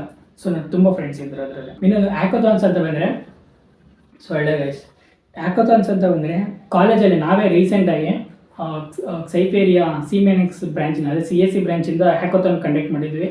ಇವನ್ AIMLದವರು ಸಹ ಹ್ಯಾಕೋಥಾನ್ ಕಂಡಕ್ಟ್ ಮಾಡಿದರು. IIC ಬ್ರ್ಯಾಂಚವ್ರು ಸಹ ಹ್ಯಾಕೋಥಾನ್ ಕಂಡಕ್ಟ್ ಮಾಡಿದರು.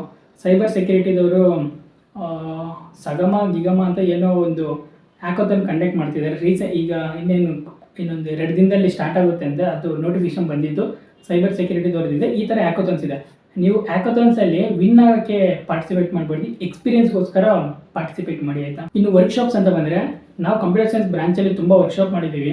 ಲೈಕ್ UI ಪಾತ್ ಅಂತ ಅದು ತುಂಬ ವರ್ಕ್ಶಾಪ್ಸು. ಮತ್ತು ಅಂದರೆ ನಮ್ಮ ಜೂನಿಯರ್ಸ್ಗೆ ಯಾವುದಾದ್ರೂ ಒಂದು ಟೆಕ್ನಿಕಲ್ ರಿಲೇಟೆಡ್ ಯಾವುದಾದ್ರೂ ಟಾಪಿಕ್ ಮೇಲೆ ಟೀಚ್ ಮಾಡೋದು, ಇದನ್ನು ಸಹ ನಾವು ವರ್ಕ್ಶಾಪ್ಸ್ನೆಲ್ಲ ಕಂಡಕ್ಟ್ ಮಾಡಿದ್ದೀವಿ ಆಯಿತಾ. ಮತ್ತು ಎಕ್ಸ್ಟರ್ನಲ್ ರಿಸರ್ಚ್ಫುಲ್ ಪರ್ಸನ್ಸ್ ಬಂದು ಕೂಡ ವರ್ಕ್ಶಾಪ್ನ ಅಟೆಂಡ್ ಮಾಡ್ತಾರೆ. ಕ್ರಿಪ್ಟೋಗ್ರಫಿ, ಸೈಬರ್ ಸೆಕ್ಯೂರಿಟಿ, ಮತ್ತು ಫುಲ್ ಸ್ಟ್ಯಾಕ್ ಡೆವಲಪ್ಮೆಂಟು ಮತ್ತು ಬ್ಯಾಕ್ ಎಂಡ್ ಡೆವಲಪ್ಮೆಂಟು ಇದ್ರ ಮೇಲೇನೂ ಬರ್ತಾರೆ ಆಯಿತು ವರ್ಕ್ಶಾಪ್ಗೆ.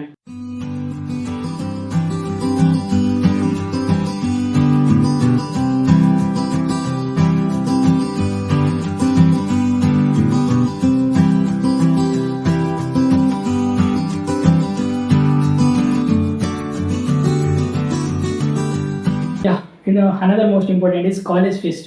ಆಳ್ವಾಸಲ್ಲಿ ಇದೇ ಬೆಸ್ಟ್. ಆಳ್ವಾಸ್ ವಿರಾಸತ್ ಅಂತ ಅಂದ್ಬಿಟ್ಟು ಇದು ಎವ್ರಿ ಇಯರ್ ನಡೆಯುತ್ತೆ. ಇನ್ನೊಂದು ಕಲ್ಚರಲ್ ಇವೆಂಟ್ಸ್ ಅಂತಂದರೆ ನೀವು ಲೆಕ್ಕನ ಹಾಕ್ಬೇಡಿ. ವೀಕಲ್ಲಿ ಒಂದು 2-3 ಇರುತ್ತೆ ನಮ್ಮ ಆಳ್ವಾಸಲ್ಲಿ. ಸ್ಪೋರ್ಟ್ಸ್ ಡೇ ಅಂದರೆ ವಿ ಟಿ ಯು ಸ್ಪೋರ್ಟ್ಸ್ ಅಂತ ಬರುತ್ತಲ್ಲ, ಸೊ ನೀವು ವಿ ಟಿ ಯು ಏನಾದ್ರು ಪಾರ್ಟಿಸಿಪೇಟ್ ಮಾಡಿದ್ರೆ ನೀವು ಒಬ್ಬ ವಿ ಟಿ ಯು ಪ್ಲೇಯರ್ ಅಂತ ನಿಮಗೊಂದು ಟ್ಯಾಗ್ ಲೈನ್ ಸಿಗುತ್ತೆ ಇಡೀ ಕಾಲೇಜಲ್ಲೆಲ್ಲ. ಸೊ ಆದಷ್ಟು ಸ್ಪೋರ್ಟ್ಸಲ್ಲಿ ಪಾರ್ಟಿಸಿಪೇಟ್ ಮಾಡಿ. ನನ್ನ ಫ್ರೆಂಡ್ ಒಬ್ಬ ಇದ್ದ, ಆ್ಯಕ್ಚುಲಿ ನಾನು ಸ್ಟಾರ್ಟಿಂಗ್ ಜಿಮ್ಗೆಲ್ಲ ಹೋಗ್ತಿರ್ಲಿಲ್ಲ ಆಯಿತಾ. ಸೊ ಜಿಮ್ಮಲ್ಲಿ ಸೆಕೆಂಡ್ ಇಯರ್ ಥರ್ಡ್ ಇಯರ್ಗೆ ಜಿಮ್ಗೆ ಹೋಗ್ಬಿಟ್ಟು ಅವನು ಮಿಸ್ಟರ್ ವಿ ಟಿ ಯು ಅಲ್ಲ, ಏನು ಹೇಳಿ ಮಿಸ್ಟರ್ ವಿ ಟಿ ಯು. ಅದಾದಮೇಲೆ ಅವನಿಗೆ third year fourth year fees, hostel fees full free, college fees ಒಂದು ಕಟ್ಟಬೇಕಿತ್ತು. ನೆಕ್ಸ್ಟು ಕಾಂಪಿಟೇಷನ್ಸ್ ಅಂತಂದರೆ ಅದೇ ವೇಟ್ ಲಿಫ್ಟಿಂಗ್ ಇರುತ್ತೆ, ಮತ್ತು ಬಾಡಿ ಬಿಲ್ಡಿಂಗ್ ಇರುತ್ತೆ, ಅದೇ ಕ್ರಿಕೆಟ್ ಲೀಗ್ ಇರುತ್ತೆ, ಮತ್ತು ಫುಟ್ಬಾಲ್ ಲೀಗ್ ಇರುತ್ತೆ. ಸೊ ಇವೆಲ್ಲ ಕಾಂಪಿಟೇಷನ್ಸ್. ಇನ್ನು ಕ್ಯಾಂಪಸ್ ಲೈಫ್ ಕಡೆ ಬಂದರೆ, ಸೊ ಇಲ್ಲಿ ಫ್ರೆಂಡ್ಶಿಪ್ ಈಸ್ ಅ ಮೆಮೊರಿ, ಓಕೆನಾ. ಸೊ ಆದಷ್ಟು ಫ್ರೆಂಡ್ಸ್ನ ಮಾಡ್ಕೊಳ್ಳಿ. ಸೊ ಯಾವ small circle, so best advice. So group study ಮಾಡಿದರೆ ಎಕ್ಸಾಮ್ ಟೈಮಲ್ಲಿ, ಇಂಟರ್ನಲ್ಸ್ ಟೈಮಲ್ಲಿ, ಸೆಮ್ ಟೈಮಲ್ಲಿ ಗ್ರೂಪ್ ಡಿಸ್ಕಷನ್ ಮಾಡಿದರೆ, ಗ್ರೂಪ್ ಸ್ಟಡಿ ಮಾಡಿದರೆ ಬೇಗ ಕಲ್ತ್ಕೊತೀರಾ. ಸೊ ಫ್ಯಾಕಲ್ಟಿ ಹೇಳಿರೋದು ಅರ್ಥ ಆಗಿರಲ್ಲ ನಮ್ಮ ಸ್ಟೂಡೆಂಟ್ಸ್ಗಳಿಗೆ, ಫ್ರೆಂಡ್ಸ್ ಹೇಳಿದ ತಕ್ಷಣ ಟಕ್ ಅಂತ ಅರ್ಥ ಆಗುತ್ತೆ. So that's the magic of group study. ಮತ್ತು ಇನ್ನೊಂದು best part of my campus life ಅಂತಂದರೆ ರೈನಿ ಸೀಸನ್ ಬಂದರೆ ಫ್ರೆಂಡ್ಸ್ ಎಲ್ಲ ಜೊತೆಲಿ ಕೊಡೆ ಹಿಡ್ಕೊಂಡು ಹೋಗೋದು, ಸೊ ಬ್ಯಾಗ್ ಹಿಡ್ಕೊಂಡು ಹೋಗೋದು, ನೆನ್ಕೊಂಡು ಹೋಗೋದು, ಸಖತ್ ಫೀಲ್ ಇರುತ್ತೆ.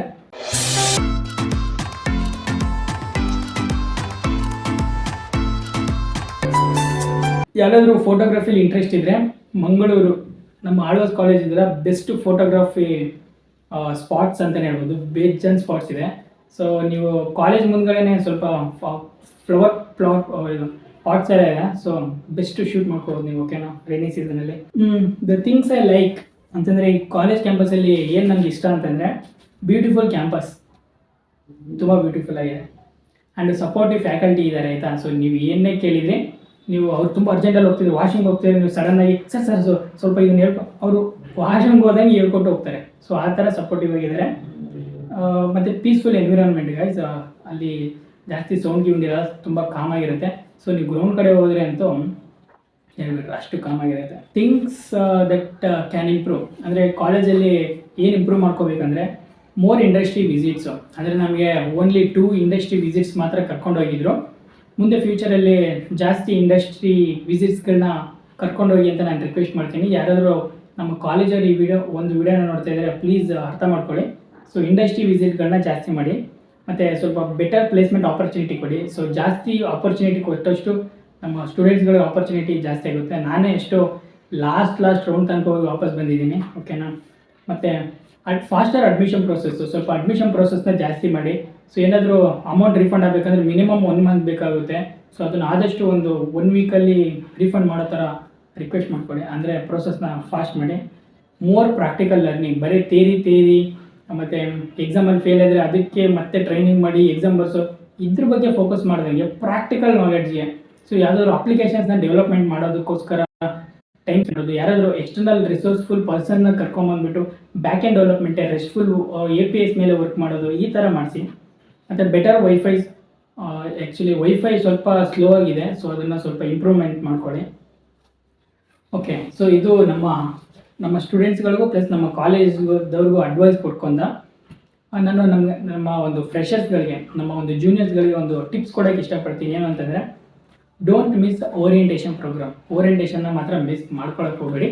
ಏನಕ್ಕಂತ ನಿಮಗೆ ನಾನು ಪಾಸ್ಟಲ್ಲೇ ಹೇಳಿದ್ದೀನಿ. Make friends from different branches. ಬೇರೆ ಬ್ರ್ಯಾಂಚ್ ಹುಡುಗರನ್ನ ಪರಿಚಯ ಮಾಡ್ಕೊಳ್ಳಿ, ಫ್ರೆಂಡ್ಸ್ ಮಾಡ್ಕೊಳ್ಳಿ. ಏನಕ್ಕಂದರೆ ಅವ್ರ ಬ್ರ್ಯಾಂಚಲ್ಲಿ ಏನು ನಡೀತಾ ಇದೆ ಅಂತ ನಿಮ್ಗೆ ಗೊತ್ತಾಗಬೇಕು. ಅಂದರೆ ಏನೇನು ಆಪರ್ಚುನಿಟೀಸ್ ಅವರು ಎಕ್ಸ್ಪ್ಲೋರ್ ಆಗ್ತಾ ಇದ್ದಾರೆ, ಯಾವೆಲ್ಲ ಆಪರ್ಚುನಿಟಿಗಳನ್ನ ತೊಗೊತಾ ಇದ್ದಾರೆ, ಅವರಲ್ಲಿ ಏನಾದರೂ ಹ್ಯಾಕಥಾನ್ ಇದೆ, ನೀವು ಪಾರ್ಟಿಸಿಪೇಟ್ ಮಾಡಿ. ಬೇರೆ ಬ್ರಾಂಚಲ್ಲಿ ಪಾರ್ಟಿಸಿಪೇಟ್ ಮಾಡಿ. ನಿಮ್ಮ ಒಂದು ಬ್ರಾಂಚಲ್ಲಿ ಏನಾದರೂ ಹ್ಯಾಕಥಾನ್ ನಡೀತಿದ್ರೆ ನಿಮ್ಮ ಬ್ರಾಂಚಿಗೆ ಕರ್ಕೊಂಡು ಬಂದುಬಿಟ್ಟು ಅವ್ರನ್ನ ಪಾರ್ಟಿಸಿಪೇಟ್ ಮಾಡೋ ಥರ ಮಾಡಿ, ಓಕೆನಾ. ಮ್ಯೂಚುವಲ್ ಅಂಡರ್ಸ್ಟ್ಯಾಂಡಿಂಗ್ ಇರಲಿ ಬ್ರಾಂಚಲ್ಲಿ, ವಾರಲ್ಲ. Join at least 1 club.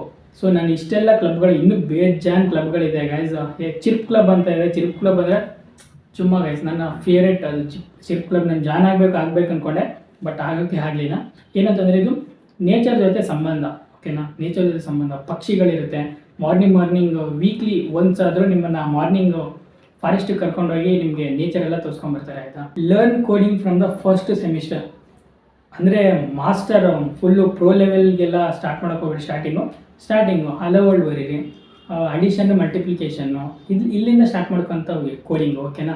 ಸೊ ಮುಂದೆ ನಿಮಗೆ ಟ್ರೈನಿಂಗ್ ಮಾಡ್ತಿರ್ಬೇಕಾದ್ರೆ ನಿಮಗೆ ಚಿಟಿಕೆ ಹೊಡೆಯೋ ಥರ ಮೈಂಡಲ್ಲಿ ಹೋಗುತ್ತೆ. ಮತ್ತು improve communication skill. Communication is the most important. ಓಕೆನಾ, ಕಮ್ಯುನಿಕೇಷನ್ ಮೇಲೆ ತುಂಬ ವರ್ಕ್ ಮಾಡಬೇಕು ನೀವು. ಫಸ್ಟ್ ಇಯರಿಂದನೇ ಇಂಗ್ಲೀಷಲ್ಲಿ ಮಾತಾಡೋಕ್ಕೆ ಸ್ಟಾರ್ಟ್ ಮಾಡ್ಕೊಳ್ಳಿ. ಓಕೆನಾ, ನಿಮ್ಮ ಪಕ್ಕದಲ್ಲಿ ಬೆಂಚ್ ಮಾಡಿದಾನ ಅವನ ಜೊತೆ ಇಂಗ್ಲೀಷ್ ಮಾತಾಡೋಕ್ಕೆ ಸ್ಟಾರ್ಟ್ ಮಾಡ್ಕೊಳ್ಳಿ. ಯಾರಾದರೂ ಮಣಿಪುರೀಸು ಇಲ್ಲ ಜಮ್ಮು ಕಾಶ್ಮೀರು ಬಿಹಾರಿ ಯಾರಾದರೂ ಇದ್ದರೆ ಫ್ರೆಂಡ್ಸು ಪರಿಚಯ ಮಾಡ್ಕೊಂಬಿಡ್ರಿ. ಹಿಂದಿಲಿ ಮಾತಾಡೋಕೆ ಹೋಗ್ಬಿಡ್ರಿ, ಫುಲ್ ಇಂಗ್ಲೀಷಲ್ಲೇ ಮಾತಾಡೋಕ್ಕೆ ಪ್ರಾಕ್ಟೀಸ್ ಮಾಡಿ ಆಯಿತಾ. ಸೊ ಯಾವನಾದರೂ ಕನ್ನಡ ಮಾತಾಡೋ ಮಚ್ಚ ಅಂತಂದರೆ ಓಯ್ ಸುಮ್ಮನೆ ಎದ್ದೋಗ್ಬಿಡು ಅಂತ ಹೇಳು.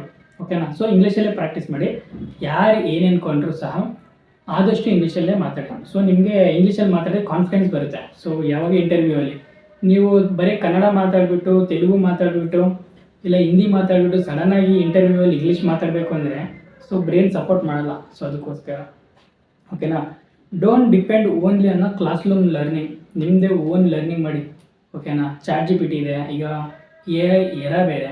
ಸೊ ನೀವು ಕ್ಲಾಸ್ ರೂಮಲ್ಲಿ ಸುಮ್ಮನೆ ಜಸ್ಟ್ ಏನೋ ಎಕ್ಸಾಮ್ ಪಾಸ್ ಆಗಬೇಕಾ ಅಷ್ಟಕ್ಕೋಸ್ಕರ ಮಾತ್ರ ಕ್ಲಾಸ್ ರೂಮಲ್ಲಿ ಕ್ಲಾಸ್ ಕೇಳಿ, ಇನ್ನು ಉಳ್ಕಿರೋದೆಲ್ಲ ನೀವೇ ಸ್ವಂತ ಕಲಿಯಬೇಕು. Build your LinkedIn profile. Most ಇದು ಪ್ರೊಫೆಷನಲಿಸಮ್ ತೋರಿಸ್ಬೇಕು ಆ್ಯಸ್ ಅ ಇಂಜಿನಿಯರ್ ಆಗಿ. ಸೊ ಲಿಂಕ್ಡ್ಇನ್ ಪ್ರೊಫೈಲ್ನ ಬಿಲ್ಡ್ ಮಾಡ್ಕೊಳ್ಳಿ. ಗಿಟಬ್ ಪೋರ್ಟ್ಫೋಲಿಯೋ ಈಗ ಗೊತ್ತಾಗಲ್ಲ ನಿಮಗೆ ಅದು ಏನಂತ. ಸೊ ಗಿಟಬ್ ಅಂತ ಇದೆ, ಗಿಟಬ್ನ ಇದು ಮಾಡ್ಕೊಳ್ಳಿ. ಸೊ ಅದಕ್ಕೆ ನನ್ನ ಯೂಟ್ಯೂಬ್ ಚಾನಲ್ ಸಬ್ಸ್ಕ್ರೈಬ್ ಮಾಡ್ಕೊಂಡಿರಿ. ನಾನು ಇದ್ರ ಬಗ್ಗೆ ಎಲ್ಲ ಮುಂದೆ ಫ್ಯೂಚರ್ ವೀಡಿಯೋಸಲ್ಲೆಲ್ಲ ನಿಮಗೆ ತಿಳಿಸಿರ್ತಾಯಿದ್ದ. ನಿಮ್ಮ ಒಂದು ಕಂಪ್ಲೀಟ್ ಜವಾಬ್ದಾರಿ ನಂದು. ಓಕೆನಾ, ಆಳೋದು ಬಿಟ್ಟೋಗೋ ತನಕ ಕಂಪ್ಲೀಟ್ ಜವಾಬ್ದಾರಿ ನಂದು. ಏನೇ ಡೌಟ್ಸ್ ಇದ್ರು ಸಹ ನನ್ನ ಒಂದು ಇನ್ಸ್ಟಾಗ್ರಾಮಲ್ಲಿ ಅಥವಾ ಯೂಟ್ಯೂಬಲ್ಲಿ ಅಥವಾ ನನ್ನ ಇಮೇಲ್ ಐಡಿಗೆ ಮೆಸೇಜ್ ಮಾಡಿ. ಏನೇ ಕ್ವೆರೀಸ್ ಇದ್ರು ನಾನು ಇಮ್ಮಿಡಿಯೇಟಾಗಿ ರಿಪ್ಲೈ ಮಾಡ್ತೀನಿ. ಓಕೆನಾ, ಲೇಟಾದರೂ ಪರವಾಗಿಲ್ಲ, ನಾನು ರಿಪ್ಲೈ ಮಾಡ್ತೀನಿ. ಕಾಮನ್ ಮಿತ್ಸ್ ಏನಪ್ಪ ಅಂತಂದರೆ ಬರೀ ಓದೋದಲ್ಲ. ಇಂಜಿನಿಯರಿಂಗ್ ಅಂದರೆ ಬರೀ ಓದೋದು ತೇರಿ ಮಾರ್ಕ್ಸ್ ತೆಗೆಯೋದಲ್ಲ. ಇದರಲ್ಲಿ ಸ್ಕಿಲ್ಸ್ ಇರುತ್ತೆ, ಇಂಟರ್ನ್ಶಿಪ್ಗಳಿರುತ್ತೆ, ಪ್ರಾಜೆಕ್ಟ್ಸ್ ಇರುತ್ತೆ, ನೆಟ್ವರ್ಕಿಂಗ್ ಇಂಪಾರ್ಟೆಂಟು. ಸೊ ನೀವು ಇಂಜಿನಿಯರಿಂಗಲ್ಲಿ ನೆಟ್ವರ್ಕಿಂಗ್ ಮಾಡ್ಕೊಂಡ್ರೆ ನೆಟ್ವರ್ಕ್ ಈಸ್ ಎ ನೆಟ್ವರ್ಕ್ ಅಂತ ಕರೀತಾರೆ. ನೀವು ಇಂಜಿನಿಯರಿಂಗ್ ಕಂಪ್ಲೀಟ್ ಮಾಡ್ಕೊಂಡು ನೀವು ಏನಾದ್ರು ಬಿಸ್ನೆಸ್ ಮಾಡ್ತೀರಂದರೆ ನೀವೇನೇನು ಮಾಡ್ಕೊಂಡಿರ್ತೀರ ನೆಟ್ವರ್ಕು ಅದೆಲ್ಲ ಮುಂದೆ ಫ್ಯೂಚರಲ್ಲಿ ಹೆಲ್ಪ್ ಆಗುತ್ತೆ. ಸೊ ಇದನ್ನು ಮಾತ್ರ ಮರಿಬೇಡಿ ಆಯಿತಾ. ಪ್ರಾಜೆಕ್ಟ್ಸ್ನ ಬಿಲ್ಡ್ ಮಾಡಿ, ಇಂಟರ್ನ್ಶಿಪ್ಗಳನ್ನ ಮಾಡಿ, ಸ್ಕಿಲ್ಸ್ನ ಬಿಲ್ಡ್ ಮಾಡ್ಕೊಳ್ಳಿ. ಓಕೆನಾ. ಗೈಸ್, ಇನ್ನು ಫೀಸ್ ಸ್ಟ್ರಕ್ಚರ್ ಬಗ್ಗೆ ಏನಾದರೂ ಬಂದರೆ, ಫೀಸ್ ಸ್ಟ್ರಕ್ಚರ್ ಯಾವ ಥರ ಇರುತ್ತೆ ಅಂತಂದರೆ, ಫಾರ್ ಎಕ್ಸಾಂಪಲ್ ಈಗ ಯಾರಾದರೂ SC ಕ್ಯಾಟಗರಿ ಇದ್ದೀರಿ ಅಂದ್ಕೊಳ್ಳಿ. ಸೊ ಈಗ ನಾನು ಬರೋದು SC ಅಂಡರಲ್ಲಿ. ಓಕೆನಾ. ಸೊ SCದಲ್ಲಿ ನಿಮ್ಮ ಒಂದು ಕಾಲೇಜ್ ಫೀಸು 30,000 ಇರುತ್ತೆ. ಓಕೆನಾ. ನೀವು ಕಾಲೇಜಿಗೆ ಕಟ್ಟುವಂಥ ಫೀಸ್ ಎಷ್ಟು? 30,000. ನಿಮಗೆ ಗೌರ್ನಮೆಂಟು 86,000 86,000 ಸ್ಕಾಲರ್ಶಿಪ್ ಬರುತ್ತೆ. ನೀವು SSP ಸ್ಕಾಲರ್ಶಿಪ್ನ ಅಪ್ಲೈ ಮಾಡಬೇಕು. ಪ್ರತಿ ವರ್ಷ SSP ಸ್ಕಾಲರ್ಶಿಪ್ನ ಅಪ್ಲೈ ಮಾಡಬೇಕು ಆಯಿತಾ.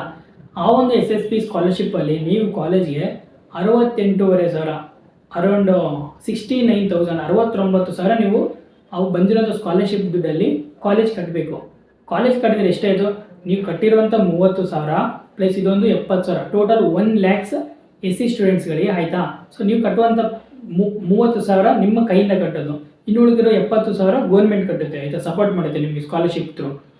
ಬಟ್ ಯಾರಾದರೂ ಜನರಲ್ದವ್ರು ಬರ್ತಾರಲ್ಲ, ಸೊ ಜನರಲ್ಲು GM ಕ್ಯಾಟಗರಿಗೆ ಬರೋರಿಗೆ ಸೊ ಕಂಪ್ಲೀಟಾಗಿ 1 ಲಕ್ಷ ಫೀಸ್ ಪೇಮೆಂಟ್ ಮಾಡಬೇಕು. ನಮ್ಮ ಒಂದು ಫ್ರೆಂಡ್ಸ್ಗಳಿಗೆಲ್ಲ 1 ಲಕ್ಷ ರೂಪಾಯಿ ಇತ್ತು.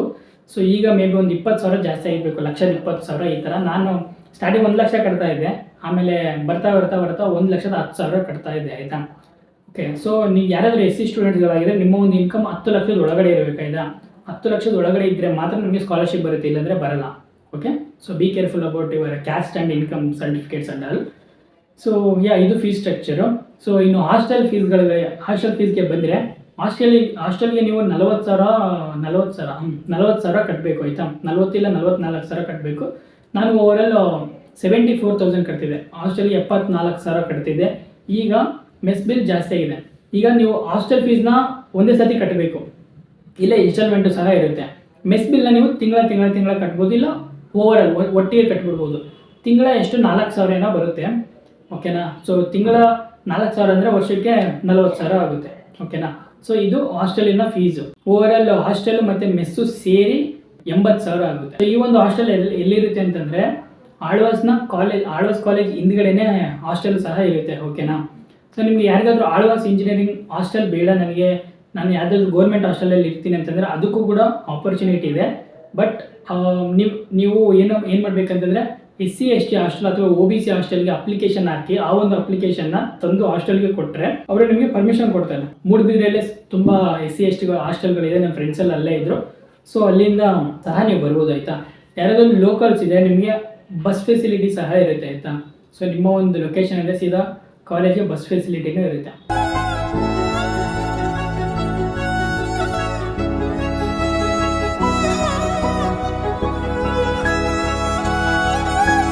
ಸೊ ಇಷ್ಟು ಕಾಲೇಜಿನ ಫೀಸು ಮತ್ತು hostel fees, bus facility information.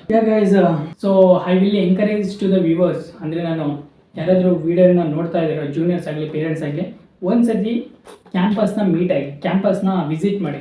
ಕ್ಯಾಂಪಸ್ನ visit ಮಾಡಿಬಿಟ್ಟು ಜೂನಿಯರ್ಸ್ನ ಕೇಳಿ, ಅಲ್ಲಿ ಯಾರ್ಯಾರು ಈಗ ಕರೆಂಟ್ಲಿ ಓದ್ತಾ ಇದ್ದಾರೋ ಅವ್ರನ್ನ ಕೇಳಿ ಯಾವ ಥರ ಇದೆ ಕಾಲೇಜು, ಕ್ಯಾಂಪಸಲ್ಲಿ ಯಾವ ಥರ ಇದೆ, ಪ್ಲೇಸ್ಮೆಂಟಲ್ಲಿ ಯಾವ ಥರ ನಡೀತಾ ಇದೆ ಅಂತ ಕೇಳಿ.